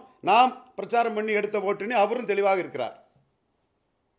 சார் கலை சார், பிடிநிலை இல்லாமல் வரமாட்டாங்கன்றார். யார் எவ்வளோ பலவீனமாக இருந்தாலும் ஒருத்தர் கட்சிக்கு வரும்போது தனக்கு என்ன இடம்னு உறுதிப்படுத்திக்கிட்டு தான் வர விரும்புவாங்க, இழுத்த இழுப்புக்கெல்லாம் வந்துட மாட்டாங்கன்றது ஓபிஎஸ் தினகரன் சசிகலா சார்ந்து அவர் வைக்கிற ஒரு பார்வை. இவங்க வேண்டவே வேண்டான்ற முடிவில் அவர் திட்டமாக சசிகலா சார்ந்த ஒரு பார்வை. யாருமே இல்லாமல் எப்படி சார் வெற்றி கொண்டு போவார்? இந்த சர்ச்சையை நீங்கள் எப்படி பார்க்குறீங்க? இல்லை, இதில் கூட்டணியில் அவங்க கட்சிக்குள்ளே அவங்கள சேர்க்கறதுக்கு முயற்சி எடுக்கலாம். அவங்கள சேர்க்கறதுல ஒன்றும் பிரச்சனை இல்லை நான் நினைக்கிறேன். அது தேவையுமாக கூட இருக்கலாம். ஒரு சமுதாய வாக்குகள் இவங்களை விட்டு போயிருக்கு, அதனால கண்கூடா தெரியுது. கடந்த தேர்தல், நாடாளுமன்ற தேர்தல் செல்லூர் ராஜு, ஆர்பி உதயகுமார், அவங்களுக்கு இருக்கு, விஜயபாஸ்கர், இவங்கெல்லாம் ஓஎஸ் மணி, இவங்கெல்லாம் அந்த சமூகம், அவங்களுக்கெல்லாம் அது ஒரு செல்வாக்கு இருக்கத்தான் செய்யுது. இவங்களுக்கும் அந்த பகுதியில் கொஞ்சம் செல்வாக்கு இருக்குது, இல்லைன்னு மறுக்க முடியாது. அவங்க ஏன் அந்த தொகுதியை சூஸ் பண்ணுறாங்க? அவங்க எந்த தொகுதியை சூஸ் பண்ணாங்க? அதான் அதில் தெரியுது இல்லை உங்களுக்கு. ஓபிஎஸும் தினகரனும் அவங்க கம்யூனிட்டி அதிகமாக இருக்கக்கூடிய தொகுதியை தானே சூஸ் பண்ணுறாங்க, அங்கே தானே கண்டெஸ்ட் பண்ணுறாங்க. அவங்களுக்கு அதில் நம்பிக்கை இருக்குல்ல. ஸோ அது ஒரு ஃபேக்ட். அதிமுக அரசியலுக்கு உள்ள ஒரு ஜாதி அரசியல் இது இல்லை, ஒரு ஜாதி அரசியல் இல்லை, அப்படி ஒன்று ஜாதிய அரசியலாக இல்லை. ஒரு சமுதாயம் மற்றவங்க பண்ணால் என்ன சொல்லுவீங்க? இந்த மூவரும் வெளியேற்றப்பட்ட மூவரும் மற்றவங்க பண்ணால் என்ன சார் சொல்லுவீங்க? அப்படி இல்லைங்க, இந்த மூவரும் ஒரு ஜாதியை சார்ந்தவர்கள், ஒரு சமுதாயத்தை சார்ந்தவர், வெளியேற்றப்பட்டவங்க. சார் எர்ணாவூர் நாராயணன் போய் இதில் நின்னார்னா அவர் ஜாதி அரசியல் பண்றாங்கன்றாங்க. பனங்காட்டு படை கட்சியா ஒரு கட்சி ராதாபுரம் தொகுதியில் நின்னது, அவரை ஜாதி அரசியல் பண்றாருன்னு சொல்றேன். ஓபிஎஸ் ராமநாதபுரத்துல போய் நிக்கிறாருன்னா அவர் இருக்கிறது பெரிய ஜாதி அரசியல் பண்ணல, அவரு ஜாதிய வாக்குகளை நம்பி நிக்கிறாருங்க. அரசியல் பண்றதை நான் சொல்லல, ரெண்டுக்கு வித்தியாசம் இருக்கு. ஜாதி அரசியல் அரசியல் பண்றதுங்கிறது டெலிபரேட்டா பண்றது. அவர் ஒரு நம்பி நிக்கிறார், நம்ம ஜெயிப்பதற்கு கடைசி புகலிடமா இல்ல ஜாதிகாரன் கைவிட மாட்டாங்க, ஜெயிப்பதற்கு இந்த இடம் உபயோகப்படும், இந்த தொகுதியை நினைச்சு போயிருக்கலாம், கணக்கு போட்டிருக்க வாய்ப்பு இருக்குன்னு தான் சொல்றேன். ஆனா ஜாதி அரசியல் யார் இங்க பண்றாங்கன்னா பாஜக பண்ணுது. தமிழினத்தை ஜாதிகளாக கூறு போட்டு குளிர்காய பாஜக நினைக்குது. தமிழ் ஜாதியே கிடையாதுங்குது, அதை ஜாதி ரீதியாக கூறுபட திட்டமிடுது. அவங்க திட்டமிட்டு செயல்படுறாங்கிறது என்னுடைய கருத்து. அதுக்கு இந்த மூவரையும் பயன்படுத்துகிறாங்க அவங்க. ஒன்றும் இல்லைங்க, சசிகலா ரொம்ப காலமாக ஜாதி அரசியல் பேசவே இல்லை, பேசினாங்க. ஆனால் முதல் முறையாக ஒரு ஜாதி அரசியலை பேசுகிறாங்க. எதற்காக? அவங்க ஒரு டூர் கிளம்புறதுக்கு முன்னாடி ஒரு ஜாதி அரசியலை பேசிட்டு கிளம்புறாங்க. அது எதுக்குன்னா அவருடைய சமுதாயத்தை ஒரு இணைக்க முடியுமா, ஒருங்கிணைக்க முடியுமா அப்படிங்கிற நோக்கம் அதுக்குள்ளே இருக்குது. பாஜகவுக்கு இருக்குது, அவங்களுக்கு இருக்க வழியே பாஜக அவங்கள களம் இறக்கும் போது அந்த ஜாதி அரசியலை தூண்டி விட்டுட்டு இறக்குறாங்க. அதில் இந்த மூணு பேருமே முதல் பிரச்சனைங்க நான் சொல்கிறேன், பாஜக விட்டு வெளியே வரணும், ஒன்று சேரணும்னு சொல்கிறாங்க இல்லையா. முதல்ல இவங்க நீங்கள் அவங்க வரணுன்றீங்க. திரு ரவீந்திரன் துரைசாமி கொடுக்குற ஹிண்ட் பார்த்தா அதிமுகல இன்னும் சில கன்னி வெடிகள் இருக்கு, இதெல்லாம் அதெல்லாம் அவர் சொல்லுவாரு, அடுத்த லெவல்ல வேற இடத்துல வெடிக்கும். அது சரி, இது மாதிரி தினகரன் கூட சொன்னாரு, ஸ்லீப்பிங் செல் எனக்கு உள்ள இருக்குன்னாரு. அது என்ன அவர் சொல்லி 20 வருஷம் 10-15 வருஷம் ஆச்சு. அந்த ஸ்லீப்பிங் செல் மொத்தமாக தூக்கிட்டாங்க போல் இருக்கு, எந்திக்கவே இல்லை போல் இருக்கு. இவர் அப்படி சொல்லுவாரு, அது எல்லாரும் சொல்லலாம், அது ஒன்றும் பிரச்சனை இல்லை. நண்பர் ரவீந்திரனுக்கு அதுக்கான தரவுகள் இருக்கா எனக்கு தெரியாது, இருக்கலாம். அவர் ரொம்ப தீவிரமா எல்லாம் ஆய்வு நடத்துறவர், எனக்கு தெரியாது. ஆனா எனக்கு தெரிந்த வரைக்கும் அப்படி இல்லை. நண்பர் கலை 20 மாசம் டைம் கொடுத்திருக்கேன். கலை நண்பர் கலை 20 மாசம் டைம் இருக்கு. கலை இருக்கட்டும் பார்த்துருவோம். 20 மாசத்துக்கு பின்னாடி நம்ம திரும்ப சந்திப்போம், அதுக்கு மத்தியிலையும் இடையிலையும் சந்திப்போம். நான் என்ன சொல்றேன்னா, ஒண்ணுங்க, பாஜக உதாரணமா நீங்க இவங்க 3 பேர் சேர்ந்து இப்ப தினகரன் உள்ள வர்றது பேச்சே இல்லை, அவர் தனி கட்சி ஆரம்பிச்சிட்டார். இவங்க 2 பேர் தான் உள்ள வர்றேங்கிறாங்க. சார் இவங்க எல்லாம் ஒரே கட்சி தான் சார், தனி கட்சி தனி சின்னம் இது என்ன இருந்தாலுமே ஒண்ணுக்குள்ள ஒண்ணுதான். இப்ப தினகரன் வந்து ஒரே சின்னம் தாமரைன்னு சொல்றீங்க. இல்ல சார், இணைந்து செயல்படுவோம் ரெண்டு பேரும் சொன்னாங்களே. கரெக்ட். எங்க இணைஞ்சாங்க? டிடிவி சாரும் நானும் இணைந்து செயல்படுவேன் அப்படின்னு ஓபிஎஸ் சொன்னாரு. ஓபிஎஸ் டிடிவி சொன்னாங்க. சசிகலா அம்மையாரும் ஓபிஎஸ் சந்திச்சாங்களா? நாங்க சந்திக்க போறோம் சொல்லிட்டே இருக்கிறாங்க. 2 வருஷமா சந்திக்கவே மாட்டேங்கிறாங்க. சசிகலா அம்மையார் வந்து நான் பொதுச் செயலாளர், அவங்களுடைய ஸ்டேட்டட் பொசிஷன் அது, அவங்க ஸ்டாண்ட் அது. அதில் வந்து அவங்க என்ன சொல்கிறாங்க, என்னை பொதுச் செயலாளராக ஏற்றுக்கொள்பவர்கள் என் வீட்டுக்கு வாங்க, நான் என்னுடைய தலைமையை ஏற்றுக்கொள்கிற வாங்கன்னு சொல்கிறாரு. ஓபிஎஸ் போகல அவங்க வீட்டுக்கு. போனாரா? போக மாட்டேங்கிறாரு. ஓபிஎஸ் கோர்ட்டில் அஃபிடவிட் என்ன கொடுத்தாரு? இதே சசிகலாவையும் அவர் குடும்பத்தினரையும் கட்சியிலேருந்து நீக்கியாச்சு, அடிப்படை உறுப்பினர் பதவியிலேருந்து நீக்கியாச்சுன்னு ஒரு 5-6 மாதத்துக்கு முன்னாடி கோர்ட்டில் சொன்னார். அஃபிடவிட் தாக்கல் பண்ணார். அதை மாற்றிக்கிட்டாரா அவர்? அந்த ஸ்டாண்டை மாற்றிக்கிட்டாரா? சார் இப்போ இவங்க என்ன சொன்னாலும் ரெட்டையில் எடப்பாடி பழனிசாமி அவர்கள் இருக்கு. நீங்கள் வந்து சசிகலா நான் அதிமுகன்னு சொல்லி அவங்க லெட்டர் பேடில் அவங்களே எழுதி வச்சுக்கலாமே தவிர அதிமுக சின்னத்துக்கு இன்னார போட்டியிடுங்கன்னு சொல்லி ஒருத்தருக்கு இடத்துல இல்ல. அது க்ளோஸ் ஆயிடுச்சு. அது க்ளோஸ் ஆயிடுச்சு. அது க்ளோஸ் ஆயிடுச்சு. அந்த சட்ட ரீதியான அங்கீகாரத்தை மறுபடியும் பிரேக் பண்றதுக்காகத்தான் இந்த இணைப்பு முயற்சியை பிஜேபியே ட்ரை பண்றாங்க. அது எப்படி அவருக்கு சட்ட ரீதியான முயற்சி? அதை விட மாட்டேன். வெளியில இருந்தா சட்ட போராட்டம் நடத்த முடியும், இணைஞ்ச பிறகு நடத்த முடியாது. பாஜக இருக்கட்டும் ஒரு பக்கம், இவங்க போய் சாய்ஸ் நான் சொல்றேங்க. இவங்க முதல்ல என்ன செய்யணும்?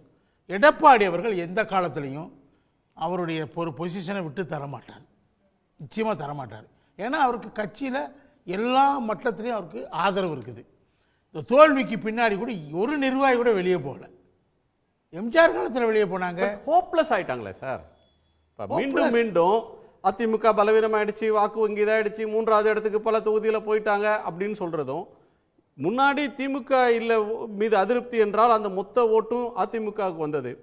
இப்ப அப்படியான ஒரு சூழல் இல்லை. அந்த இடத்துக்கு இன்னொரு பிளேயர் வர்றாங்க. இன்னும் 20 மாசம் அது சார்ந்த நடவடிக்கைகள் கூர்மையாகும். என்டிஏன்ற ஒன்று இன்டாக்டா இருக்குன்றார் திரு ரவீந்திரன். கரெக்டுங்க. இந்த தேர்தல் வந்து அவங்களுக்கான தேர்தல் இல்லை. அதிமுக நீங்க பெர்செப்ஷன் மாறும்போது ஓட் ஷேர் மாறும், ஓட்டிங் பேட்டர்ன் மாறும். என்ன இந்த இதுல என்ன இருக்கு? உருவாக்குறது தானே, அது உருவாக்குறது இல்லை, அதுவா உருவாக்குது இல்லை. இந்த பெர்செப்ஷன் என்ன ஆகுதுன்னா, இந்த தேர்தலில், நாடாளுமன்ற தேர்தலில் எப்போதும் இல்லாதபடி 2 கூட்டணிகள் நேரடியாக கடுமையாக போராடுறாங்க. முரண்பட்டு 2 கூட்டணிகள் அகில இந்திய அளவில். அந்த கூட்டணிகள் தமிழ்நாட்டிலே இருக்கிறாங்க. இது மாதிரி ஒரு சிச்சுவேஷன் தமிழ்நாட்டில் எப்பயும் எழுந்ததில்லை. இந்த மாறின பெர்செப்ஷனில் அதிமுக அங்கே 2 கூட்டணியிலையும் இல்லை. பிரதமர் சாய்ஸே அவங்களுக்கு இல்லை. யாரு இந்த நாட்டை ஆளப்போகிறார்கள் தேர்தலில் அவங்க ஒரு சாய்ஸ் இல்லை. அப்போ அவங்க மேலே மக்கள் கவனம் இதில் வருவதற்கு வாய்ப்பு குறைவு. இது ஒரு டோட்டலி டிஃபரண்ட் பெர்ஸ்பெக்டிவ். அவர் வந்து சொல்ற இன்னொரு பெர்ஸ்பெக்டிவ் வந்து, இந்த பிரச்சனை ஓயாது, இது செட்டிலான இஷ்யூ இல்ல, இது அன்செட்டில் ஆனதாகவே திரும்ப திரும்ப இருந்து கொண்டிருக்கும். ஓயாது. அதற்கு பிஜேபியும் முயற்சி பண்ணும், வெளியில இருக்கிறவங்களும் முயற்சி பண்ணுவாங்க. இது உள்ளுக்குள்ளேயும் அதுக்கான கலகம் வரலாம். இந்த ஓயாத இந்த பிரச்சனை தொடரும். அதாங்க சொல்றேன். அவங்களுக்கு என்ன சாய்ஸ் இருக்கு? சேரணும்னு சொல்றாங்க. எடப்பாடி தலைமையை நாங்கள் ஏற்றுக்கிறோம், நாங்கள் அவர் பொதுச் செயலாளரை ஏற்றுக்கிறோம். அப்படி சொன்னாதான் இதில் இனி முதல் படியை வைக்க முடியும். அது சொல்லாத வரைக்கும் உங்களுக்கு இன்னொரு சாய்ஸ் என்ன இருக்குன்னா, அவங்க 2 பேரும் சேர்ந்து ஒரு கட்சி ஆரம்பிக்கலாம். எம்ஜிஆர் அதுதான் பண்ணார். திமுக என்ன சேர்த்துக்கோ நான் சொல்லிட்டு இருந்தாரு சார். அதெல்லாம் பண்ணி கட்சி ஆரம்பிச்சு சின்னம் வாங்கி எல்லாம் பண்ணிட்டு தான் அதுக்கப்புறம் திருப்பி வந்திருக்காங்க. அந்த முயற்சியெல்லாம் பண்ணாமல்ல அவங்க. ஓபிஎஸும் சசிகலாமாவும் அதை பண்ணலை. அவங்க சேர்ந்து பண்ணட்டும். பண்ணாங்கன்னா ஒருவேளை நாளைக்கு தேர்தல் வரும்போது கூட்டணி கூட அமையலாம். காரை செல்வராஜ் வாய்ப்பு இருக்கு. காரை செல்வராஜோட கோணத்தை கேட்போம். இதில் முக்கியமாக 3 செய்திகள் தொடர்ந்து இந்த நிகழ்ச்சிக்கு கூட போட்டுக்கிட்டே இருக்கிறீங்க. ஓபிஎஸ் அவர்கள் வந்து இந்த தொடர் தோல்விக்கு மீண்டு வரணும்னா அதிமுக இணைய வேண்டியதான், நான் எந்த தியாகத்திற்கும் தயார். 2வது, பாஜக மீண்டும் குழப்பத்தை ஏற்படுத்துகிறதா, மற்றவருடைய தலைமையை ஏற்றுக்கொள்ள மறுக்கிறாரா எடப்பாடி என்கிற 3 கேள்விகள் தொடர்ந்து இந்த நிகழ்ச்சியில் வந்துகிட்டே பார்த்தேன். இப்போ அந்த தொடர் தோல்வி தான் ஒரு அடிப்படை காரணம் அதிமுக சேரணும்னு பேசுறதுக்கான. ஆமா சார், ஒருத்தர் பலவீனமா இருந்தா இன்னும் சேர்த்து அடிக்கிறது. ஆமா ஆமா, அவருடைய எதிரிகள் அதை விமர்சிக்க கூடியவங்க டிட்ராக்டர்ஸ் வந்து ஒருத்தர் வீக்கனா இருந்தா இன்னும் அவங்க கெயின் பண்ண தானே பார்ப்பாங்க. அந்த தொடர் தோல்விக்கான காரணம் என்பது இவர்கள் பிரிந்து கிடப்பது மட்டும்தானா என்கிற ஒரு கேள்வியை நான் வைக்க விரும்புகிறேன். நீ சேர்ந்திருந்தாலும் ஜெயிக்க மாட்டேங்கன்றீங்க. தொடர் தோல்விக்கான காரணங்கள் நான் ஒரு சின்ன ஒரு குறிப்பிட்டு ஒரு 6 காரணங்களை சொல்லிடுறேன். ஒன்று, அதிமுக பிரிந்து கிடப்பது, மூளைக்கு ஒருவராக பிரிந்து கிடப்பது. இரண்டாவது வந்து திமுக கூட்டணியினுடைய வலிமை, தொடர்ந்து அவர்கள் கூட்டணியில் இருக்கிற அந்த மக்களிடம் அவர்கள் கொடுத்த நம்பிக்கை. மூன்றாவது, பாஜக அமைத்த கூட்டணி. இந்த பாராளுமன்ற தேர்தலில் அதிமுக யாருமே எதிர்பார்க்காத கூட்டணியை பாஜக அமைத்தது. தங்களுக்கு தேவையான கூட்டணியை, இந்த காலத்திற்கு தேவையான கூட்டணியை எடப்பாடி அவர்கள் அதிமுகவும் இந்த கூட்டணியை அமைக்க முடியாமல் போனது. இரண்டாவது, ஜெயலலிதா மறைவிற்கு பின்னால் அதிமுக இருக்குமா என்கிற கேள்வி இருந்துச்சுன்னா, ஒருவேளை அதிமுக ஆட்சியில் தொடர முடியாமல் போயிருந்தால் இந்த பிரிவினைகள் வந்திருக்காது.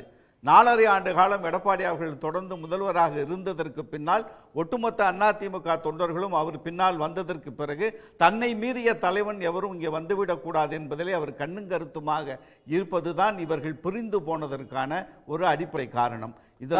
20%லேருந்து 25% ஓட்டு வாங்குற இடத்துக்கு அதிமுக இன்னைக்கு இருக்குது. கட்சியில் இருக்கிற எல்லாருமே, அமைச்சர்களாக இருந்தவங்க, மாவட்ட செயலாளர்கள் எல்லாரும் தன்னை ஏற்றுக்கொண்டுட்டாங்க. அப்படி ஒரு வலிமையான பொசிஷனில் இருக்கிற ஒருத்தர் நீங்கள் வந்து முதலமைச்சர் ஸ்டாலின் அவர்களை ஒப்பிட்டாலோ மற்ற தேசிய தலைவர்களை ஒப்பிட்டாலோ எடப்பாடி பலமானவராக பலமற்றவர்களாக தெரியலாம். ஆனால் அவரை சேலஞ்ச் பண்ற யாரை விடவும் அவர் பலமா தானே இருக்கிறாரு. அவர் ஏன் இவங்களுக்கு பணியணும்? இல்ல, அவர் பலத்தை தான் நான் சொல்றேன். தான் பலமானவன், மற்றவர்களுடைய பலமானவன், நான் ப்ரூவன் லீடர், 4.5 ஆண்டு காலம் நான் ஆட்சியில் இருந்திருக்கிறேன், அதிமுக என்கிற இயக்கத்தை வலிமையோடு கொண்டு வந்திருக்கிறேன், எனக்கு இணையானவர்கள் சசிகலாவோ டிடிவியோ ஓபிஎஸ் இல்லை, இவர்கள் மூவரையும் ஒதுக்கி வைக்க வேண்டும் என்கிற அவருடைய திட்டமிடல் அது தோல்விக்கான ஒரு காரணம் தான் சொல்றேன். இறுதியாக எல்லோருக்கும் தெரிந்த ஒன்று, இவர்கள் இணைந்ததற்கு பாஜக காரணம். இந்த தேர்தலிலே அதிமுக அணி சேராமல் இவ்வளவு வலிமை குன்றிய ஒரு அணியை அமைத்ததற்கு பாஜக அமைத்த வலிமையான கூட்டணி ஒரு காரணம். ஆமா சார், பாஜக வேணான்னு இவர் முடிவு பண்ணி ஏடிஎம்கே வந்ததுன்னா பாஜக வந்து தேர்தலை புறக்கணிக்கிறோம்னா சொல்லுவாங்க, அவங்க ஒரு அணி அமைக்க தானே செய்வாங்க. அமைக்கிறாங்கல்ல. நீங்க அந்த கூட்டணியை முறிக்கிறீங்கன்னு சொன்னா உங்களுக்கு என்ன தந்திரம் இருந்தது, உங்களுக்கு என்ன வியூகம் இருந்தது, நீங்க என்ன அந்த வியூகத்தை தவறவிட்டார் எடப்பாடின்னு சொல்றேன். இன்னைக்கு அதோட முக்கியமான ஒரு விஷயத்தை கேட்கணும். இன்று அதிமுக நிர்வாகிகள் மத்தியில அவர் பேசின ஒரு கருத்து வெளியாகி இருக்கு. அதாவது தோற்றவங்க இதனால தோத்துட்டோம் அதனால தோத்துட்டோம், வலிமையான கூட்டணி வேணும் அப்படின்னு சொல்றப்ப அவர் ஒரு எதிர்த்து இன்னொரு பால் போடுறாரு. அதெல்லாம் கூட்டணிலாம் நான் அப்போ பார்த்துக்கிறேன், தலைமை பார்த்துக்கும், இப்போ நீங்கள்லாம் ஒத்துமையாக வேலை செய்யுங்க. திமுக கூட்டணி இப்படியெல்லாம் இருக்காது, சட்டமன்ற தேர்தலுக்குள்ளே அது உடஞ்சிரும். நாடாளுமன்ற தேர்தலையும் அப்படியான ஒரு வாய்ப்பை எதிர்பார்த்தாங்க. சில கட்சிகள் பிரிந்து, காங்கிரஸ் பிரிஞ்சு வந்துடும், விசிகே பிரிந்து வந்துடும், கம்யூனிஸ்டுகள் பிரிந்து வந்துடுவாங்க, அப்படி பலர் சொன்னாங்க. இப்போ அப்படி யாரும் அவங்க பிரிந்து போகலை. மீண்டும் சட்டமன்ற தேர்தலுக்குள்ள திமுக கூட்டணியில் உடைப்பை ஏற்படுத்தலாம் அப்படின்னு திரு பழனிசாமி அவர்கள் பேசியிருக்கிறாரு. அது வந்து தொண்டர்களுக்கு நப்பாசை கொடுக்கிற ஒண்ணா இல்ல அது அரசியல் அது பாசிபிள்? அது இந்த நேரத்தில் ஒரு தேவையில்லாத விடயம். உங்களுக்கு தலைக்கு மேல கத்தி தொங்கி கொண்டு இருக்கிறது, உங்கள் மீது கேள்வி கேட்பதற்கு பல பேர் வந்துட்டாங்க. உங்க கணியிலே இருக்கிற ஒரு 6 முக்கியமான அமைச்சர்கள் வந்து உங்களுக்கு அழுத்தம் கொடுக்குறாங்கிற செய்தி எல்லாம் வெளியில வந்துகிட்டு இருக்க நேரத்தில் நீங்க அடுத்த கூட்டணி உடையும், நம் தலைமையில் பலமான கூட்டணியும் அமையும் என்று சொல்றதெல்லாம் வந்து பார்த்தீங்கன்னா ஏதோ என்னைக்கோ இன்னும் 20 மாதம் கழித்து நடக்க போவதற்கு இன்னைக்கு ஆர்வம் சொல்ற மாதிரி. ஸோ பாஜக இதற்கு பின்னால் இருக்கிறது என்று தெரிந்ததற்கு பிறகு எடப்பாடி எப்படி சசிகலாவையும் டிடிவியும் ஓபிஎஸ்ஸையும் சேர்ப்பாரு? அதிமுக பாஜகவை விட்டு பிரிந்து வந்து விட்டது, ஒரு காலம் கூட்டணி இல்லை என்று சொல்லிவிட்டார்கள். இன்றைக்கு பாஜக ஆட்டிவித்தால் ஆடுபவர்களாக இருக்கிற டிடிவி, சசிகலா, ஓபிஎஸ் அவர்கள் இந்த 3 பேரையும் அதிமுகவில் இணைத்தால் மீண்டும் பாஜகவின் கை ஓங்கும் என்று எடப்பாடிக்கு தெரியாம போயிடுமா? இதுல சசிகலா என்பவரை ஒரு தலைவராக நான் ஏற்றுக்கொண்டதில்லை, தமிழகத்தில் ஒரு தலைவராகவே அவர் இருந்ததில்லை. என்னைக்கு அவர் தமிழகத்தில் ஒரு கட்சியினுடைய தலைவராக இருந்திருக்காரு? ஒரு கட்சியினுடைய அதெல்லாம் பொதுச் செயலாளராக இருக்கலாம், பின்னால வந்து அவங்க கொடுத்துக்கிட்டதை தவிர ஒரு நிர்வாகத்தின் கட்டமைப்புக்குள் அம்மையார் ஜெயலலிதா அவர்களுக்கு பின்னால் இருந்து அதிமுகவை இயக்குவதற்கு பயன்பட்டு இருக்கிறாரே தவிர தமிழக அரசியல் களத்தில் நேரடியாக இருந்து ஒரு தலைவராக இருந்து தேர்தல் களத்தை சந்தித்து அதிமுகவை வலிமை கூட்டிய தலைவராக சசிகலா இல்லை. சாதியம்தான் அவருக்கு பின்னால் இருக்கிறது. நீங்க இந்த 10.5% இடஒதுக்கீடு வந்தோன்னு என்ன பேசினாங்க? இமிடியேட்டா தென் மாநிலத்தில் இருக்கிற எல்லா அதிமுக காரனும் பேசினாங்க. ஏற்கனவே ஓபிஎஸ் போயிட்டாரு, டிடிவி போயிட்டாரு. இந்த 10.5% இடஒதுக்கீடு நீங்க வன்னியர்களுக்கு கொடுத்தது மீண்டும் தேவர் சமூக மக்கள், அந்த சமுதாய மக்கள் மத்தியில் ஒரு பெரிய பிரச்சனையை கொடுத்திருக்குது. வாக்கு சதவீதத்தை அதிமுக இழக்கும் என்று பேசியவர்கள் உண்டு. இன்றைக்கு ஓபிஎஸ் இவர் உள்ள சேர்த்தாருன்னா பாஜகவை உள்ள சேர்ப்பதாக அர்த்தம். டிடிவி தினகரன் வந்து இதுவரைக்கும் டிடிவி தினகரன் நான் பார்த்த வரையில், நான் படித்த வரையில் இதுவரைக்கும் டிடிவி வந்து நான் வந்து அதிமுக இணையணும், நம்மெல்லாம் இணைந்து செயல்படணும்னு அவர் அறிக்கை கொடுத்த மாதிரி எனக்கு தெரியல. அறிக்கை கொடுத்து கொண்டிருப்பது ஓபிஎஸ் மட்டும்தான்.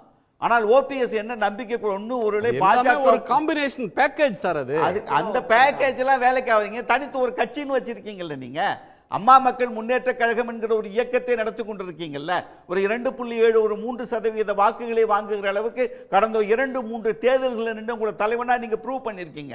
ஐ வில் அக்செப்ட் டிடிவி. அவர் வந்து தேர்தலில் தோற்றது அதெல்லாம் அப்பாற்பட்டது. ஒரு இயக்கத்தை கட்டமைக்கக்கூடிய வலிமை எனக்கு உண்டு என்பதை காட்டியிருக்கிறார்.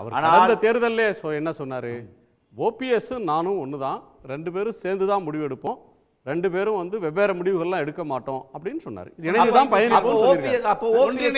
ஒன்றிணைந்து செயல்படுவோம்னு சொல்லியிருக்காரு. சரி, ஒன்றிணைந்து செயல்படணும். அப்ப ஓபிஎஸ் யார் தலைமையில் போய் தேர்தல் நின்றுக்கணும்? ராமநாதபுரத்துல அவர் இன்னொரு தலைமை அவர் எப்படி ஏத்துப்பாரு? அவரே ஒரு தலைவர். பாஜக கூட்டணியில போயிட வேண்டியதானே சார். ஒரு தலைவர் தனக்கான எல்லா அடையாளத்தையும் இழந்து விட்டு ஒருத்தர் தேர்தலில் நிற்கிறார்னா அவரை தூக்கி நிறுத்த வேண்டிய அவசியம் பொறுப்போம் இன்னொரு தலைவருக்கு எப்படி வரும்? டிடிவி தினகரன் மீது வைக்கிற நம்பிக்கையை ஓபிஎஸ் மீது வைக்க முடியாது என்பதுதான் இன்றைய அரசியல் நிலைமை. திரு அருள், ஒரு இப்ப 2 விஷயத்தை தான் இப்ப மீண்டும் பேசணும், இதெல்லாம் பழசு. ஒன்னு, திமுக கூட்டணியில உடைப்பை ஏற்படுத்துவோம், உடைஞ்சிரும், சலசலப்பு வரும், இப்படியே இன்டாக்டா இருக்காது அப்படின்னு இபிஎஸ் நம்புறார், தொண்டர்களுக்கு சொல்றார். அது அவருடைய ஆசையா இருக்கலாம். அதற்கான பாசிபிலிட்டிஸ் அதை காட்டி தன் தொண்டர்களை இல்ல அங்க வந்துரும், அவங்க வருவாங்க, நம்ம ஜெயிச்சிடலாம்னு சொல்றத எப்படி பார்க்குறீங்க? திரு ரவீந்திரன் துரைசாமி இன்னொரு முக்கியமான கருத்து சொன்னார். வெளில போனவங்க அவங்கள வந்து அவங்க டேர்ம்ஸ் தாங்க வருவாங்க, இவரும் விடுறதா தயாராக இல்லை, இந்த சர்ச்சை போயிட்டு இருக்கும். இன்பிட்வீன் அதிமுகவுக்குள்ளேயே தொடர் கழகம் எங்காவது ஒரு வடிவத்தில் வெடிச்சுக்கிட்டே இருக்கும்ன்றார். இல்லை, இந்த 2 விஷயமுமே வந்து ஓரளவுக்கு பாசிபிள் இருக்குது. திமுக கூட்டணியை உடைப்பதற்கான முயற்சி வந்து மேலும் மேலும் தீவிரமடையுது. ஆனால் அது சாத்தியமா அப்படின்னா இப்போதைக்கு அது சாத்தியமில்லை. அதில் வந்து விடுதலை சிறுத்தைகளோட தலைவர் தோழர் திருமாவளவன் அவர்கள் வந்து சீமான் மேலே ஒரு சாஃப்ட் கார்னரோடு இருந்தாலும் சரி, அதிமுக தலைமை இந்த தேர்தலுக்கு பின்னர் சிறுபான்மையினர் வாக்குகளை பெற்றிருக்கு அப்படின்ற கருத்துக்களை சொன்னாலும் சரி, திமுக கூட்டணியிலிருந்து இப்போதைக்கு திமுக கூட்டணியிலேருந்து பிரிகிறதுனா யார் அடுத்து எல்லாரும் பார்க்குறது விடுதலை சிறுத்தைகளை தான் பார்ப்பாங்க. விடுதலை சிறுத்தைகள் இப்போதைக்கு திமுக கூட்டணியிலேருந்து விலகுவதற்கான வாய்ப்புகளோ சாத்தியங்களோ இல்லை அப்படின்னு தான் நான் நினைக்கிறேன். ஆனால் அதை உடைக்கிறதுக்கு வந்து அவங்க முயற்சி, காங்கிரஸே பிரிஞ்சு வந்துரும்லாம் ஒரு நம்ப வச்சாங்களா எடப்பாடி? காங்கிரஸ் வந்து இங்கே இருக்கிறவங்க கையிலேயே இல்லை, அதெல்லாம் சாத்தியமே கிடையாது. காங்கிரஸ் வந்து இப்போதைக்கு திமுக கூட்டணியிலேருந்து எந்த கட்சிகளுமே விலகி செல்வதற்கான வாய்ப்புகள் இல்லை. பிஜேபி அது டூ ஏர்லி நினைக்கிறேன். இப்போ அதை ப்ரிடிக்ட் பண்ணுறது ரொம்ப டூ ஏர்லி. அதான் தேர்தலுக்கு 3 மாதம் முன்னாடி இருக்கும். அது இந்த தொகுதி பங்கீடுகள் தொடர்பான விஷயங்கள்லாம் வரும்போது அதுக்கான பேச்சுவார்த்தைகள் முரண்பாடுகள் ஒருவேளை உருவாகும். நன்றி. அது அப்போ இது பண்ண. அடுத்தது, இந்த தேர்தலில் பிஜேபி அமைத்தது ஒரு ஜாதி கூட்டணி தான். டாக்டர் ராமதாஸ் அவர்கள் சமுதாய நல கூட்டணின்னு சொல்லி தலித்துக்கள் அல்லாத பிற ஜாதியினரை ஒருங்கிணைச்சு ஒரு கூட்டணியை எப்படி உருவாக்க, அனைத்து சமூக கூட்டணி, சமூக கூட்டமைப்பு, அனைத்து ஜாதி கூட்டமைப்பு, தலித் நீங்களாக சமூகம்ங்கிற வார்த்தையை பயன்படுத்துறதே முதல்ல தப்பு சார். எல்லா ஜாதிகளும் சேர்ந்ததுதான் சமூகம். எவனை கேட்டாலும் அவன் ஜாதிய சமூகம்ங்கிறான். ஜாதின்னு சொல்லு, உன்னோட ஜாதின்னு அதையாவது சொல்றான், இனம்ங்கிறான் சார். இனம், ஜாதி எப்படி இனமாகும்? ஜாதி எப்படி இனமாகும்? என்ன? சோ அனைத்து ஜாதி கூட்டமைப்பு, இதத்தான் பட்டியல் ஜாதியினர் உட்பட பிஜேபி இந்த தேர்தலில் ஒரு ஃபார்மாக வச்சு அந்த வாக்குகளை எடுத்து தான் நாங்கள் வாக்குகள் பெற்றோம்னு சொல்கிறாங்க. இதில் வந்து எடப்பாடி பழனிசாமி அவர்கள் மெகா கூட்டணி அமைப்பதில் அவங்கள கூட இருந்தவங்களை கூட தக்க வைக்காமல் வந்து பிஜேபியிடம் வந்து விட்டு கொடுத்துருக்கிறது அவரோட ஆளுமை குறைபாடு. யாரை விட்டு கொடுத்தாரு? பாமகவுக்கு முயற்சி பண்ணாரு, அது திமுக கூட்டணியில் உடைப்பு ஏற்படுத்துறதுக்கு முயற்சி பண்ணார், அது முடியலை. அப்புறம் என்ன பண்ணார்? அவருக்கு கிடைச்சது வந்து கடைசியாக முபாரக் தலைமையிலான அந்த எஸ்டிபிஐ தான் அவர் கடைசியா வந்தது. பூவை ஜெகன் இருந்தாரு, தேமுதிக இருந்தது. பாமகவுக்கு முயற்சி பண்ணார், அவங்க வரல. 10.5 பிஜேபி வேணான்னு அவரே சொல்லிட்டாரு. ஸோ ஜான் பாண்டியன் இல்ல, ஏசி சண்முகம் இல்ல, பாரிவேந்தர் இல்லைன்னா எடப்பாடிக்கு வருத்தப்பட போறாரு. இதெல்லாம் ஏன் இல்லை? ஒரு இருந்தாலும் ஒண்ணுதான், இல்லைனாலும் ஒண்ணுதான் முடிவு பண்ணிருப்பார் சார். அது அவரோட இது. 10% இடஒதுக்கீடு கொடுத்தும் கூட பாமகவே அதிமுகவை கை கழுவிட்டு போயிடுச்சு. அதை கூட உங்களால் தக்க வைக்க முடியலையே. கூட்டணி இதெல்லாம் வந்து அந்த நேரத்து நன்மைகள் தான். அந்த நேரத்துக்கு அந்த தேர்தலுக்கு யாரோட போனால் ஜெயிக்க முடியும், யாரோட போனால் கட்சிக்கு நல்லது, அந்த கோணத்தில் தான் கூட்டணிகள் முடிவாகும். நன்றி. திரு ரவீந்திரன் துரைசாமி, உங்கள் நிறைவு பார்வை. திமுக கூட்டணி வெற்றி பெறுவது வரை தொடரும். அரசியலில் இன்னைக்குள்ள காலகட்டத்தில் எல்லாரும் இருக்கிறது வெற்றிக்காக தான் இருக்கிறாங்க. அந்த வெற்றி ஒரு காம்பினேஷன் உள்ள கெமிஸ்ட்ரியில் திமுக அணிக்கு கேரண்டியாக இருக்கிறதுனால இத்தனைக்கும் அந்த கட்சிகள் வந்து அந்த வெற்றியை பெறுவதற்கு முன்னாடி மிகுந்த சிரமத்துக்கும் மோசமான வாக்கு சதவீதத்தையும் எடுத்த கட்சிகள் தான். அதனால அவங்க ஒரு காம்பினேஷன் கொடுக்கக்கூடிய கெமிஸ்ட்ரியில் வெற்றி பெறுவதனால அதை மெயின்டைன் பண்ணி போகக்கூடிய வாய்ப்புகள் தான் அதிகம். இன்னும் சொல்ல போனால் திமுக தலைவர் மு க ஸ்டாலின் கூட்டணி தான் வெற்றிக்கு அச்சாணிங்கிற ஒரு கருத்தை கூட எல்லா கூட்டணி கட்சிகளும் கலந்து கொண்ட ஒரு மாநாட்டில் அவர் பேசியிருந்தார். அந்த வகையில் மீதி உள்ளவங்க யார் ரெண்டாவது இடத்துக்கு யார் வருவதுங்கிற போட்டி தான் அங்கே நடக்குது. பாஜகவை பொறுத்தவரையில் மோடிக்கு 2029 தான் முக்கியம்.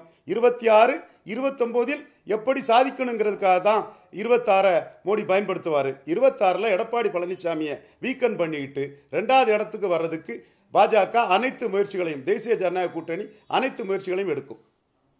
இருக்கலை இல்லை, நீங்கள் ஒரு கூட்டணியில் இப்போ பாமக சேர்ந்துருந்தா அதிமுக பலமாக இருக்குன்னு நான் நினைக்கல. பாமக சேராதனால அதிமுக பலமாக இருக்கு. புதுசா சொல்றீங்க. உண்மை உண்மை சீட்டு ஜெயிச்சிருப்பாங்க சார். ஏங்க தர்மபுரி மாதிரியான இடம், சேலம் மாதிரி இடத்துல ரொம்ப குறைவு தான் சார். வேற விஷயங்க, அது வேற. ஆனா வன்னியர் பெல்ட்லயே பாமக இல்லாதனால கடந்த தேர்தலை விட இந்த தடவை அதிமுக அதிக வாக்குகள் வாங்கியிருக்கிறாங்க.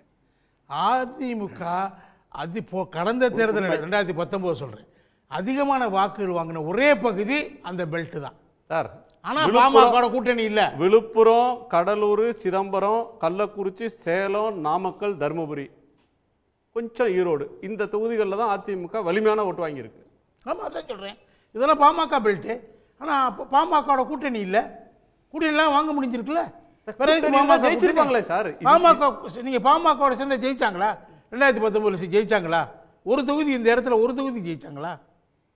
ஜெயிக்கலையே. அப்ப எப்படி நீங்க அதை போய் பாமக கூட்டணி வலுவாக இருக்கும்னு சொல்லியிருக்கீங்க? கட்சியினுடைய சில பேரோட சேர்றதுனால நீங்க தோல்வி அடைகிறீங்க. பாஜக பாமக சேர்ந்ததுனால நீங்க உங்க வாக்கு சதவீதத்தை இழப்பீர்கள் நான் சொன்னேன். அது நடந்தது 2019. 18% தான் அதிமுக வாங்க முடிஞ்சு. ஹிஸ்டரியிலே லோயஸ்ட் டேலி அதுதான். அதுக்கடுத்து அவங்கள்ட்ட வெளியே வந்த பிறகு இப்போ அவங்க 20% வந்திருக்கிறாங்க. 1% மேலே 1.5% கூட வாங்கியிருக்கிறாங்க. நீங்கள் பார்த்தீங்கன்னா இந்த கூட்டணி திரும்ப சேர்ந்துட்டா திரும்ப ஜெயிச்சிருவாங்கன்னு சொல்ல முடியாது. பெர்செப்ஷன் முக்கியங்க. மக்கள் என்ன நினைக்கிறாங்க, மக்களுடைய கருத்து எப்படி இருக்குது, அதுதான் முக்கியம். இந்த கூட்டணி எடப்பாடி பழனிசாமி அவர்களுக்கான சவால்கள் தொடருது. இருக்கக்கூடிய கூட்டணி கட்சிகள் இங்கே வரணும்னு அவசியம் இல்லைங்க. அதுக்காக பெரிய முயற்சிகள்லாம் செய்ய வேணாம். அவங்க வீக்கன் ஆகிட்டே போகிறாங்க. திமுக கூட்டணியில் இருக்கிற கட்சிகள் வீக்கன் ஆகிட்டே போகிறாங்க.